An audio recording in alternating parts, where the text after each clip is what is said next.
Friends, welcome to study step. तो आज की इस वीडियो में हम लोग विलोपन विधि और प्रतिस्थापन विधि से समीकरण हल करना सीखेंगे। यानी आपको जो है विलोपन विधि को बनाने के लिए एक अलग वीडियो नहीं देखना पड़ेगा और प्रतिस्थापन विधि से समीकरण को बनाने के लिए कोई एक अलग वीडियो देखने की जरूरत नहीं है। आप सिर्फ इसी एक वीडियो में विलोपन विधि और प्रतिस्थापन विधि से समीकरण को हल करना सीख जाएंगे। बहुत ही इम्पोर्टेंट है विलोपन विधि और प्रतिस्थापन विधि, क्योंकि आपके 10th क्लास के एग्जाम में 100% चांस रहता है कि विलोपन विधि और प्रतिस्थापन विधि से क्वेश्चन पूछा जाता है और वो क्वेश्चन 5 नंबर का होता है। ठीक, और दोनों को बनाने के बाद लास्ट में हम ये भी जानेंगे कि विलोपन विधि और प्रतिस्थापन विधि दोनों में क्या डिफरेंस है, क्या अंतर है। ठीक, तो चलिए सबसे पहले हम इस समीकरण को जो दिया हुआ है, इस समीकरण को हम विलोपन विधि से सॉल्व करते हैं। तो ये हमारा पहला समीकरण क्या है, 3x + 4y = 10, यानी हमारा ये पहला समीकरण हो गया। और ये दूसरा समीकरण है 2x - 2y = 2, यानी हमारा ये दूसरा समीकरण हो गया। और इस समीकरण को जो है हम किस विधि से बनाएंगे, तो विलोपन विधि से बनाएंगे। तो चलिए समझते हैं कि विलोपन विधि में हमें क्या करना होता है। देखिए, विलोपन विधि में जो है आपको कोई एक पद यानी एक टर्म जो है कैंसिल करना होता है। जैसे कि यहाँ पे दो वेरिएबल दिया गया, एक x वाला है और एक y वाला है, दो वेरिएबल है। तो किसी एक वेरिएबल को आपको यहाँ से लुप्त करना होता है। विलोपन का मतलब क्या है, विलोपन कर देना यानी छुपा देना। तो हमें यहाँ से कैंसिल करना होता है किसी एक वेरिएबल को, यहाँ पे x को कीजिए या फिर y को कीजिए। ठीक, कैंसिल आउट करना होता है। तो हम कैसे करेंगे, यहाँ पे 3x है, नीचे में 2x है, इसमें y वाले में 4y है और नीचे में 2y है। तो हमें कैंसिल आउट करने के लिए एक मतलब समीकरण एक जो वेरिएबल है वो सेम होना चाहिए। यानी यहाँ पे 3x है तो यहाँ भी 3x होना चाहिए कैंसिल करने के लिए। अगर इसमें 4y है, इसको कैंसिल करना y वाले को, तो यहाँ 4y है ना, तो यहाँ भी हमें 4y करना होगा। मतलब इस टाइप से हमें करना है। तो आप x और y दोनों में से किसी एक वेरिएबल को कैंसिल कर सकते हैं। तो चलिए हम यहाँ पे x वाले टर्म को कैंसिल करते हैं। देखिए यहाँ पे 3x है, यहाँ पे 2x, दोनों तो सेम है नहीं। तो हमें सेम करने के लिए क्या करना होगा कि जो ये वाला नंबर है उसको हम ऊपर में गुणा कर देंगे और इसी नंबर से हम नीचे में गुणा कर देंगे, तो दोनों सेम हो जाएगा। 3 से हम नीचे वाले पूरी समीकरण 2 में करेंगे तो 3 दूना 6x हो जाएगा, फिर पूरे में हो जाएगा। तो 2 से करेंगे तो 3 में करेंगे तो 2 3 6, यानी हमारा ये यहाँ पे सेम हो जाएगा। तो कैसे कर देंगे, इस 2 से हम समीकरण 1 में 2 से गुना कर देंगे और समीकरण 2 में हम 3 से गुना कर देंगे। आप समझ रहे हैं ना, बस इसी टाइप से आपको करना, मतलब आपको ध्यान से समझते चलना है। तो गुना करेंगे तो समीकरण 1 में जो है ये 2 से पूरा में गुना हो जाएगा। तो गुना कीजिए, हमारा नया समीकरण बन जाएगा 3 दूना 6x प्लस है तो प्लस, फिर 2 से 4 में करेंगे तो 4 दूना 8y = 10 में 2 से करेंगे तो 10 दूना 20। हमारा ये समीकरण तीसरा बन गया, हमारा ये नया समीकरण बन गया। फिर 3 से इस पूरी समीकरण में होगा तो 3 दूना 6x माइनस है तो माइनस, तो 3 में 2 से करेंगे 3 दूना 6y, फिर = 3 में 2 से करेंगे तो 3 दूना 6। ये हमारा चौथा समीकरण हो गया, नया समीकरण बन गया। अब हम यहाँ पे देखिए एक टर्म बिल्कुल सेम हो गया, यानी वेरिएबल सेम है। 6x ऊपर भी है और 6x नीचे भी है, तो दोनों यहाँ पे कैंसिल हो जाएगा। तो चलिए यहाँ पे हम कैंसिल करते हैं।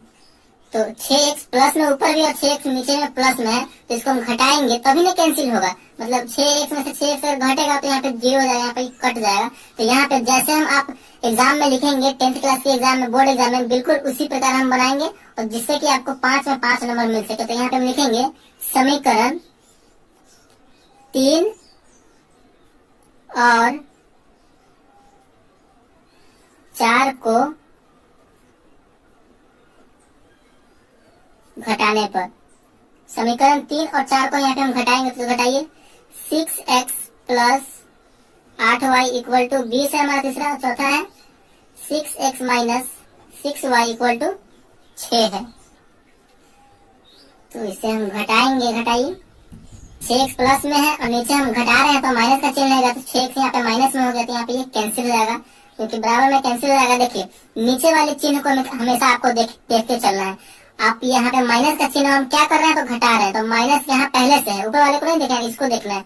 तो माइनस यहाँ पहले से और हम माइनस कर रहे हैं, तो माइनस और माइनस मिलकर क्या होता है, तो प्लस होता है। तो अब हमारा ये दोनों जुड़ जाएगा, ऊपर वाला भी हमारा प्लस में हो गया, नीचे वाला भी हमारा प्लस में हो गया। ठीक, तो 8 और 6 को जोड़ेंगे तो हमारा हो जाएगा 14, y है तो y, घटा रहे हैं तो घटाइए, यहाँ पे प्लस का यहाँ पे चिन्ह है, माइनस है तो माइनस प्लस मिलकर होता है माइनस, तो घटाइए 20 में से 6 जाएगा तो यहाँ पे हमारा बचेगा 14। तो y बराबर, y का वैल्यू निकालने के लिए क्या करना होगा, y को अकेला रखना होगा। तो y बराबर 14 तो अपने जगह पे है, अब 14 को गुना में बराबर को जाएगा तो भाग में आ जाएगा, बटे में 14, 14/14 यानी 1। यानी हमारा जो है यहाँ पे तो y का वैल्यू निकल के चला गया, y = कितना आ गया, तो 1 आ गया। इस प्रकार हमारा y का वैल्यू निकल के आ गया। अब हम इसी y की मदद से समीकरण एक में या फिर समीकरण 2 में y का वैल्यू रख देंगे तो हमारा x का वैल्यू भी निकल कर चला आएगा। तो चलिए हम समीकरण 1 में आप या फिर 2 में किसी में भी रख सकते हैं। तो समीकरण 1 में हम इस y का वैल्यू रखते हैं। तो चलिए हम समीकरण 1 में एक y का वैल्यू रखते हैं। y का हमारा मान निकल के आया है। तो यहाँ पे हम कैसे लिखेंगे, बराबर से लिखेंगे समीकरण 1 में y का मान रखने पर। अगर आप इस प्रकार लिख के बनाएंगे तो बोर्ड में आपको बहुत ही अच्छे नंबर प्राप्त होंगे रखने पर। चलिए हमारा समीकरण 1 क्या है, 3x plus 4y equal to 10 है। तो हमें y का मान रखना है, यानी y के जगह पर 1 रखना है। तो यहाँ पे हो जाएगा 3x प्लस 4, तो y के जगह पर 1 आया है तो 1 लिखेंगे बराबर 10। 3x प्लस 4 में 1 से गुना करेंगे तो 4 हो जाएगा बराबर 10। तो 3x बराबर क्या हो जाएगा, 4 प्लस में है, बराबर को उधर जाएगा तो माइनस में हो जाएगा। 10 तो अपने जगह पर ये ना उधर जा रहा है, तो प्लस है तो माइनस हो जाएगा, माइनस यहाँ पे 4 हो जाएगा। तो 3x बराबर क्या हो जाएगा, 10 में से 4 जाएगा तो बचेगा हमारा 6। तो x बराबर क्या हो जाएगा, 6 जगह पे है अपने। अब 3x को हम उधर भेज रहे हैं, यानी गुना में है, बराबर को हो जाएगा तो भाग में आ जाएगा, यानी 6/2। तो कटेगा तो कितनी बार में यहाँ पे, सॉरी 6/3 में है, 3 है यहाँ पे, तो 3 आ जाएगा। तो 3 गुना 6 यानी 2, यानी हमारा फाइनली जो है x का मान आ गया 2, y का मान आ गया 1। तो विलोपन विधि से जो है फाइनली हमारा आंसर कितना आ चुका है, तो x बराबर 2 और y बराबर 1 हमारा फाइनल आंसर आ चुका है यहाँ पे। तो आई होप आपको विलोपन विधि बहुत अच्छे तरीके से समझ में आ गया होगा।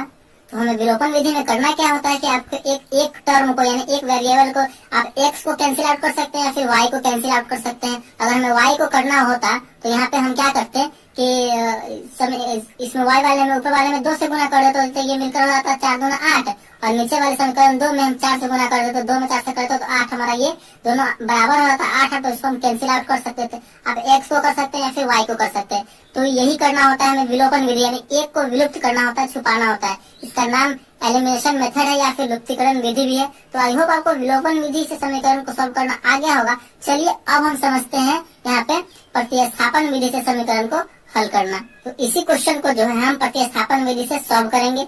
3x प्लस 4y बराबर 10 और 2x माइनस 2y बराबर 2। तो इसी समीकरण को हम प्रतिस्थापन विधि से सॉल्व करके देखते हैं कि हमारा वो वैल्यू सेम आता है कि नहीं x और y का। तो चलिए सॉल्व करते हैं।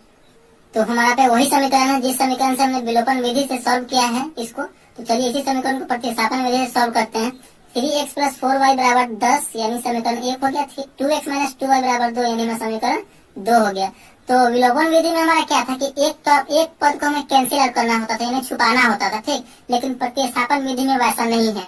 प्रतिस्थापन विधि में क्या है कि हमें कोई एक पद यानी कोई एक वेरिएबल का जो मान निकाल करके उस दूसरे वाले इक्वेशन में रखना। जैसे कि अगर हम इस समीकरण 1 का जो है x का वैल्यू निकालते हैं तो इसी x के वैल्यू को हमें समीकरण 2 में प्रतिस्थापित करना है, वही हमारा प्रतिस्थापन विधि हुआ, ठीक। अगर आप y का निकालते हैं समीकरण 1 की मदद से तो इसी y का वैल्यू जो है जो निकाल के आएगा वही हमें समीकरण 2 में प्रतिस्थापित करना यानी रखना है, वही हमारा प्रतिस्थापन विधि हो गया।